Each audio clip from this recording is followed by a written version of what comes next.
Hi friends, welcome back to the Corinna Marie Handmade YouTube channel. My name is Corinna and this is my place on YouTube to share with you all of the crafty things that I am working on. It's mostly knitting, a little bit of sewing, but yeah, mostly knitting. So this video is episode 9 of my knitting podcast. I don't know what else to say. I am coming at you from New Jersey.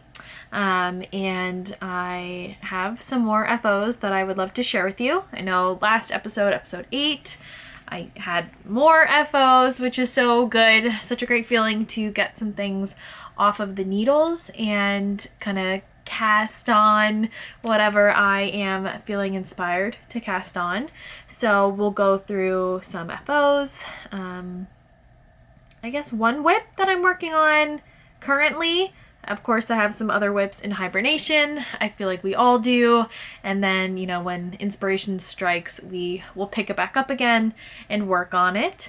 But before we jump into all the good stuff, would love it if you are not already subscribed to go ahead and do so.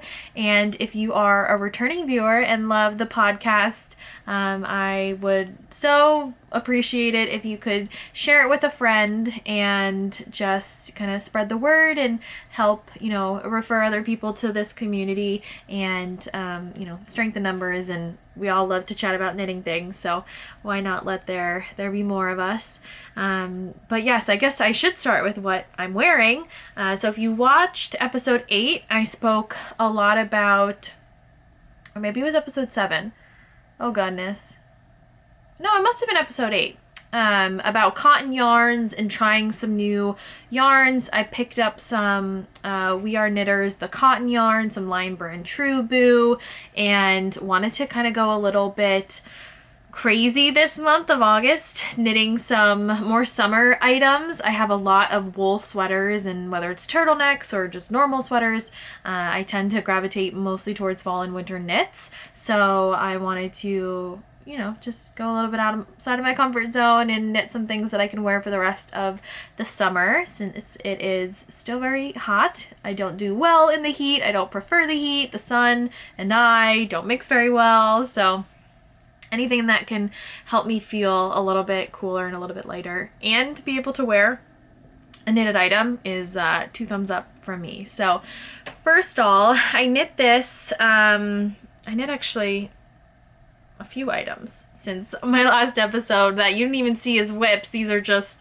on the needles, off the needles, all within the last 2.5, 3 weeks. But this is a top called the Brookline Blouse, which is designed by Kate Jardine of Mezzo Makes.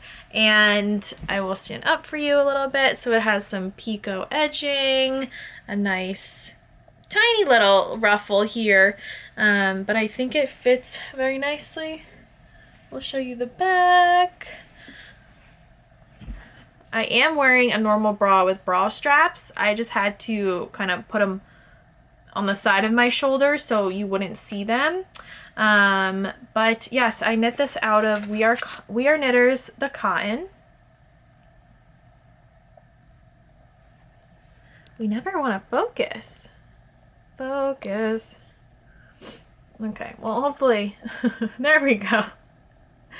Hopefully you've heard of We Are Knitters before. It's 100% Pima cotton, 100-gram ball, 232 yards. I used 2 full balls and I had this much left of the third, so we'll say 2.5. I think that's a safe number. I did end up elongating it a little bit more than the pattern suggested, and I made the little ruffle at the bottom a few more rows than the pattern suggested, but otherwise I like it. I think it's super cute. There were some pattern suggestions that omitted the picot edge and then added just a ruffle, and I figured I would follow the pattern on this. I do think you can see my bra here. The pattern, like the armhole, is a little bit bigger than, you know, my arm, if that makes sense. But you know, easy breezy. beautiful wings, we'll say. But cute top. I'm excited to wear it, and it's in one of my favorite colors to knit with, green. I also did pick up a darker green of the cotton. So you can tell what you're seeing now is olive, I believe. Yep. And then this is khaki. Look at me. So you can tell it's darker. When you bring it back here, this is this, and this is a little bit darker. So haven't made anything in the olive yet, but I'm sure it'll be a matter of time. So yes, that is my first FO that is on my body. My next FO, which I'll bring back from a previous episode, but this, I finally got around to blocking kind of the second portion of it. But this is a one skein shawl. Basically, you could use a sock set, or if you have scrap yarn to do the contrast border. This is a shawl called Spring Thing. It's a free pattern by Espace Tricot, so you can just jump on Ravelry. If that's not accessible to you, maybe Espace Tricot has it on their own website, since they are a yarn store. And I've shown it before when just the pink and yellow center portion was completed, because you knit that, you block it separately, and then you go back to pick up the I-cord edging, and then you block that again separately to just make sure that your I-cord edging isn't kind of bunched up when the shawl hasn't been blocked yet. But I didn't see a lot of growth with the I-cord binding. I blocked this a few days ago and just bound it off. So yes, I'm excited to have this done. And if you haven't seen previous episodes, this was yarn dyed by Amanda from Melanated Boho Bay. I don't think it has a name. She just sent it to me so I could do some sample knits for her. So this will be sent back to Amanda whenever I can, you know, get my stuff together and put it in an envelope and ship it off to her. But Amanda, this is coming your way. You'll look amazing. Amazing in it. Okay, that's another FO. And going with kind of things that I knit for Amanda, let's fix the hair first. Knit for Amanda for a few sample knits. I will share with you something you've already seen but is now blocked. So this is I got this wrong last time. The Flutter Buttshirt by Jessie May Designs. It's coming out a little bit blue on screen, I think, just given my ring light, and it's not overcast, but the pink walls don't help too much when trying to tone correct. But this is a really fun pink, purple, blue shirt with, of course, the ruffles. You can't call it a ruffle butt without those ruffles. Is it flutter? Flutter, ruffle, same thing. So we have the ruffles on the sleeves and the bottom. And yeah, so this has been blocked. I still need to weave in the ends.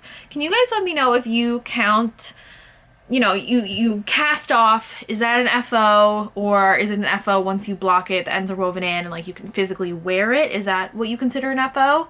I consider this an FO, but of course I still need to prepare it and get it ready to send off to Amanda, or I would be preparing it to wear myself. So I guess it's not truly finished, but it's basically finished, which is kind of the same thing to me. So I need to weave in these ends and fold it up and add it with that shawl. And you can't have a Flutter Butt shirt without a Flutter Butt pant. Oh my goodness. I don't know what the exact names are. I'll link the pattern below. Or let me check my cellular device. Of course it's not on here. Sometimes I flip-flop between my phone and my iPad. I just use iBooks and highlight and, you know, write on them that way. I don't use any fancy things like Knit Companion. Very rarely will I print out my patterns and kind of highlight them that way, especially if I have a book. I don't kind of highlight them. I will do sticky notes. So I have a bunch of different ways that I like to track my progress on patterns, but that one is on my iPad, so not totally accessible. But I made a matching pair of shorts. So the last time you saw these, I think I was about maybe here, and I had to finish or, you know, separate and then, you know, make those ruffles. So they look a little large, but I swear they're not. When I blocked them, they were like really big, but they're supposed to be high-waisted, and you can't see the flutter, there you go. So I did notice when I first started, I had some pooling. You can kind of see like the pink, the blue, the pink, and oh yeah, you could see it. I did stagger things. I tried my best to kind of cut yarn, adjust it, move it around, but with alternating every other row, I tried my best. But that's the uniqueness that you get with hand-dyed yarn, and I think you won't even notice it once it's on. We have a cute little drawstring that we can tie, and I am very excited for Amanda to get these and to wear the set together. So Amanda, expect a package from me. I do have some leftover, I think 2 skeins from her, and she said, you know, knit whatever you want, and still got to get around to that. But for now, those are the FOs in that batch of work. My next finished object, I knit with Lion Brand Truboo yarn. I knit it in white and then this blue.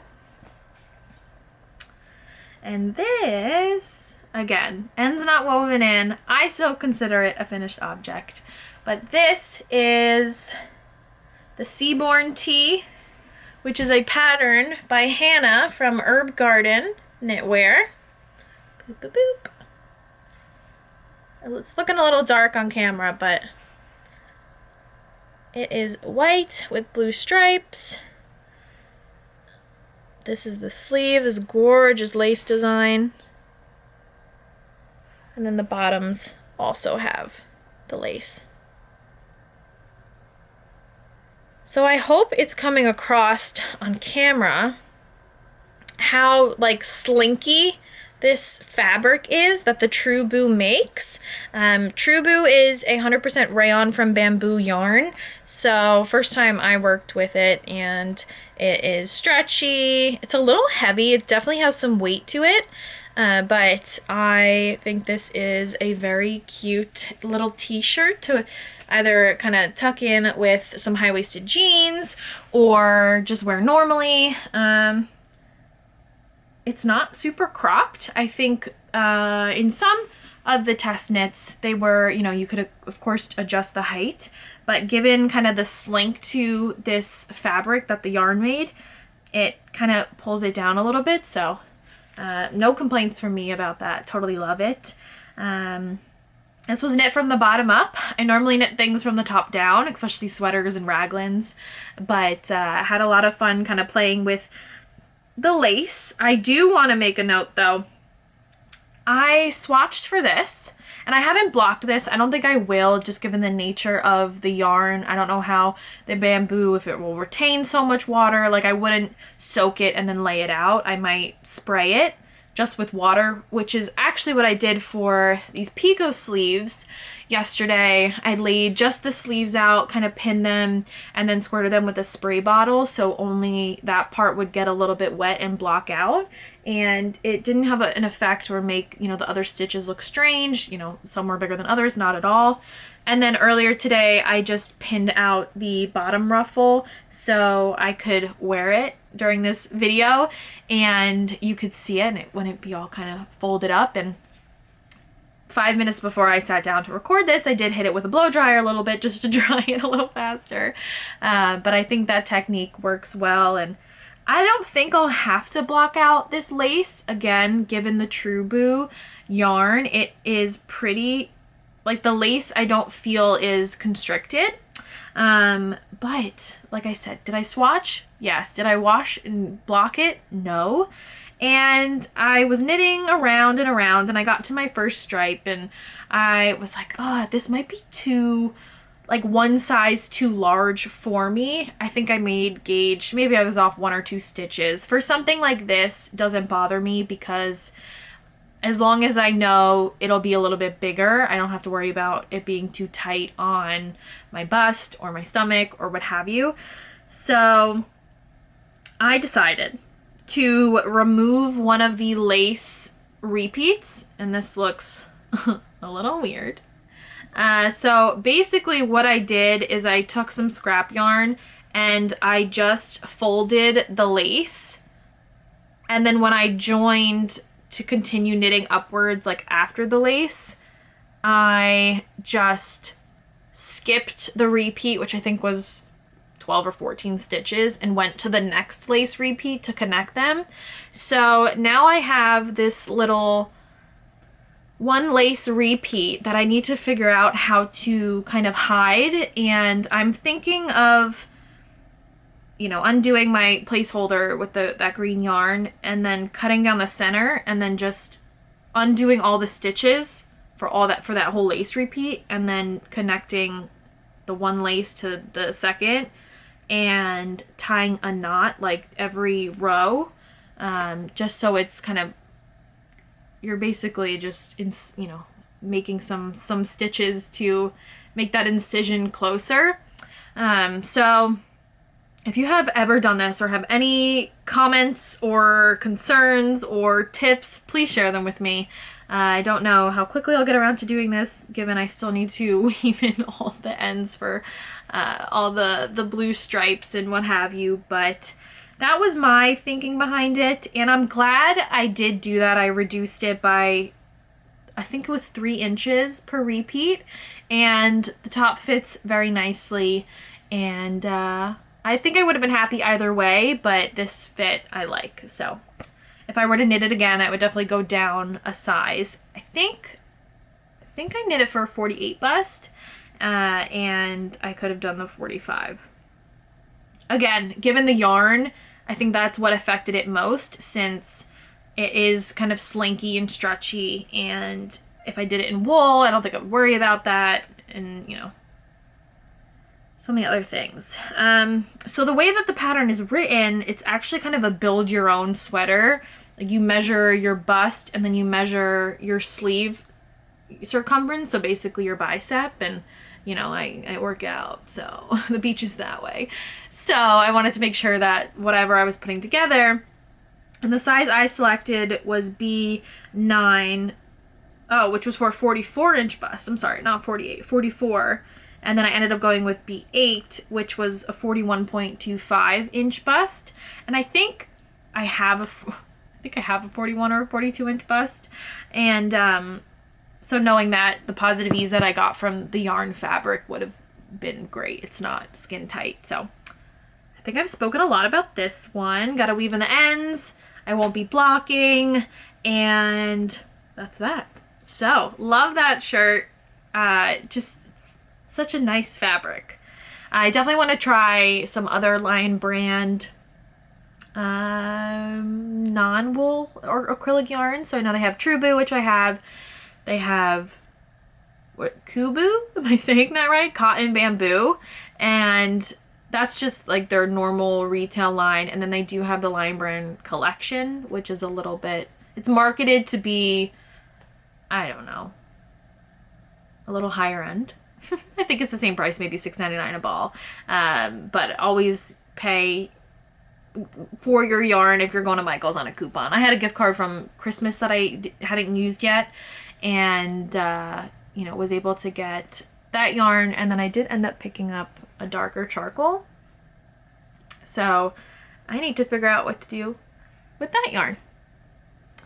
All right, and then last but not least, my one current whip that I'll share with you. Of course, you know, we have those hibernation.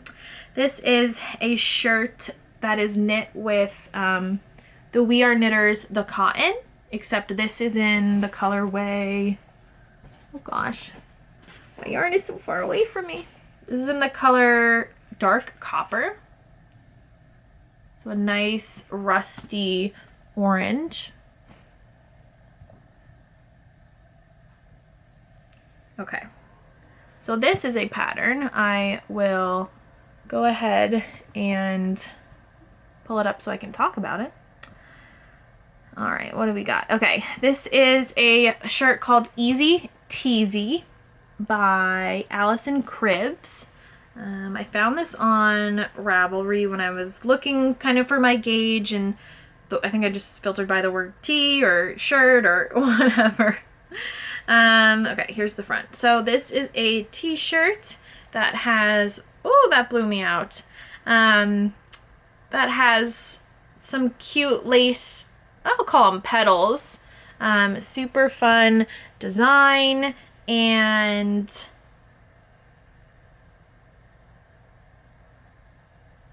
it was a really interesting construction. And sorry if you hear a little hum. My computer has gone into fan mode, and it's kind of just running. So I'll see if I can edit it out. If not, I hope I'm speaking loud enough that you can ignore it. But yeah, so this is easy teasy. I have connected the front and the back and are going to continue working. This, again, was a very interesting construction that I've never done before without giving away too much of the pattern. You basically make the collar, and then you work the back, and then to work the front you do this side, and then you connect them in the front. And my only concern is that, again, the armholes look very large to me, and I connected where I was supposed to.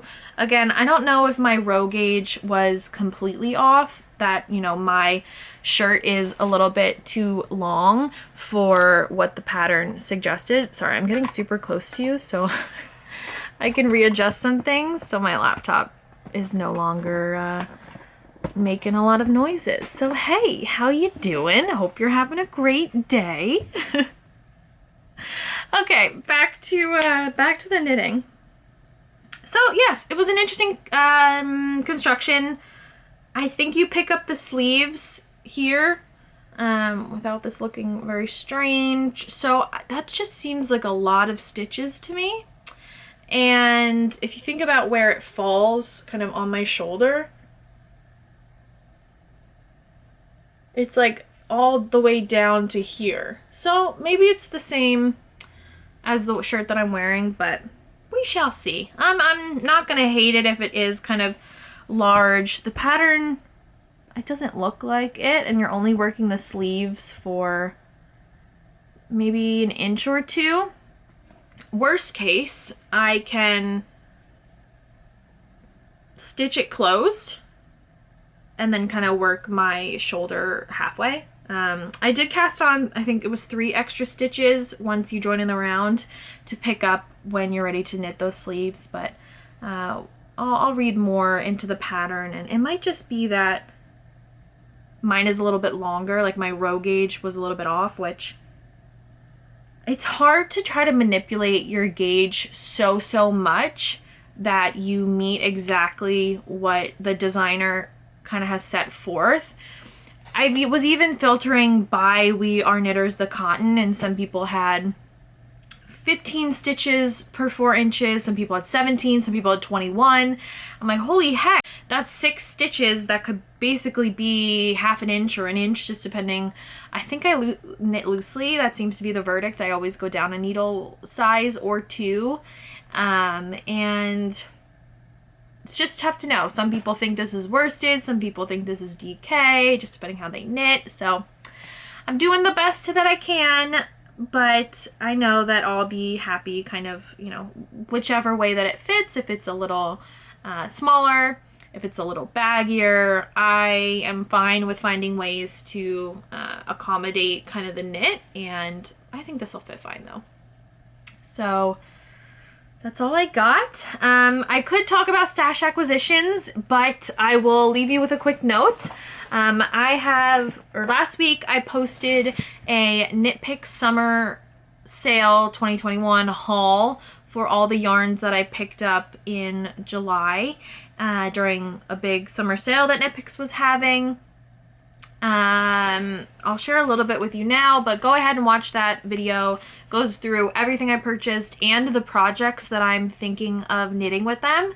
I think that's helpful if you are stash building, or if you feel that you have kind of a big stash, which I feel both. I have a big stash, but I'm also trying to be more purposeful. And if you did watch that haul last week, I was starting to go into a train of thought and cut myself off and said, okay, we'll talk about this at the end. Completely forgot to do that because I was just chatting about yarn for 18 minutes. But what I wanted to say was that I am looking more towards buying kits or sock sets or just items of yarn with a pattern in mind, or a kit that a yarn dyer or a designer has kind of already put together for me, so I can just go on autopilot, purchase the yarn, know what pattern I'm gonna make, and just go and kind of turn off my brain a little bit. Sometimes I feel that I get a bit overwhelmed. It's you know, so much stimulus to try to, okay, I have the yarn, now I need to find the right pattern, and if it doesn't work out, crap, what do? I have to find a new pattern, or I have to swap out the yarn. And you know, just knowing that I'm purchasing something with more intention than I have before, as opposed to just buying things to buy them, to feel good, or to scratch that itch, or to try a yarn for the first time. All of those things are valid, and trust me, I have so many bags of yarn, bookcases full of stash that I am feeling more and more motivated to actually knit through and appreciate. So I don't know if we're getting into the territory, I don't think of slow knitting, but more intentional buying, and really making sure that the yarn that you're buying is something, you know, you love the colors, it's something you're gonna wear. If you're not gonna wear it, are you gonna make it and gift it to someone?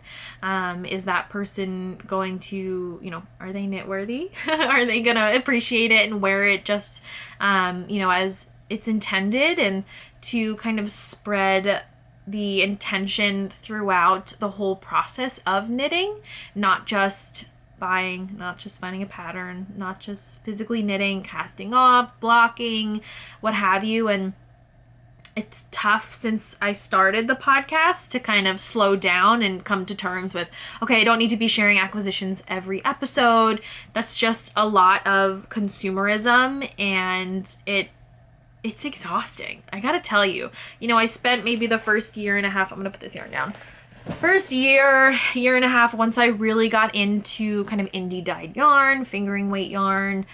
Prior to that, I was working with, you know, Vanna's Choice acrylic yarn to do blankets and more personal things, mostly blankets. And, you know, built that stash, and now I have it. It's kind of that little nest egg of yarn, and just coming to terms with it. If it no longer serves me, can I donate it? Can I share? Can I swap? So just a little food for thought, and a little peek into kind of how I'm feeling about yarn acquiring and using, and feeling more connected to the things we make. Because either you're a process knitter or product knitter. I sometimes feel like I'm both. I start out as a process, and then I'm like, okay, get this off my needles, I want to be done and move on to the next thing. So it's just, you know, we love this craft for multiple different reasons. Could be it's meditative, it helps you with your mental health and your wellness, it allows you to just focus on something other than, you know, life around you. You feel better about it, and I will kind of leeway into some inspiration that I've seen. So you've likely heard me chat about Alexandra from the November Woods Fiber podcast and the shop. Alexandra hand dyes, I guess botanically or naturally dyes non-superwash yarn, and she shares a lot of great insights and just words. She is so eloquent in what she kind of, the captions that she writes and the connections that she makes between her environment and her feelings and the craft that we're all in. And if you are interested in that, definitely go follow Alexandra on Instagram and watch her podcast. She's not too far away from me. She's just 1 or 2 states over in Connecticut, as in I am in New Jersey. But I think that sentiment would sit with you very well if you kind of enjoyed my rambles. So yes, no stash acquisitions for this week, and I know this was a quick episode, but I really wanted to share those FOs with you and this one. Not sure if I'll be back here next week. I will try. I'm going on a little trip out of town that I can't wait to share more details about with you, pictures, and maybe some pictures of me wearing my finished objects. I think those are always fun and exciting, and I don't do that enough, especially in the fall. And again, thank you so much for spending the time with me. Hopefully you were sipping on some tea, drinking some water. Always got to stay hydrated, and share this with a friend. If you enjoyed any portion of it, I would really appreciate it. I will leave links below for the patterns I mentioned and that Knit Picks yarn haul I did last week, and my Knit Picks affiliate link if you are ever interested in shopping at Knit Picks, picking up some yarn, or just perusing. I do have an affiliate code which I receive a small commission from if you visit and purchase an order. So if you do in the future, just think about me and think about Knit Picks. Go ahead and click on that link, and it just unlocks a great world for you over at Knit Picks. I don't really know what else to say. I'm pretty good at rambling, so I could go on and on and on. But yeah, like this episode, subscribe to the YouTube channel if you aren't already, and be well, be safe, stay hydrated, stay creative, and keep knitting. That's all I got for you today, guys. Thanks so much for watching. My name's Corinna, and you just watched episode 9 of the Corinna Marie Handmade podcast. Bye, everybody.